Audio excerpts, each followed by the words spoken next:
sayray sayray beklemeyen bana.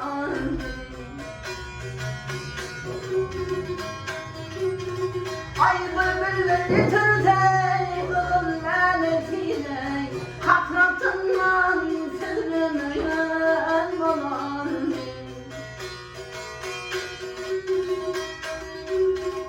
Ay kürretiyenin en güzel eşeğim, kürretiyenin en güzel eşeğine, gel vurup dört yanımdan uçan.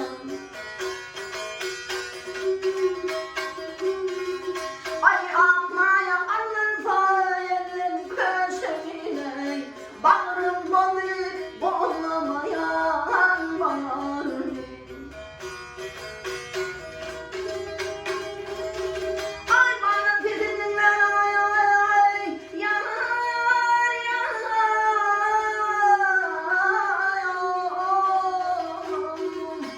Ay bana dedim dinler atip kulağın, aman aman aman aman aman kulağın, döke döke bir yaşını bulan.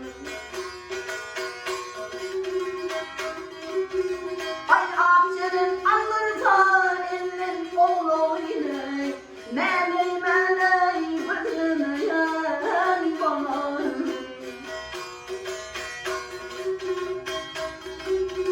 Ay ayranıma adam oğlu neylesin, ayranıma adam oğlu neylesin, kim kalır görmeyin acına hiç. Ay mantımlı hayvanın sebanatını, adam oğlu ağlamayan bana.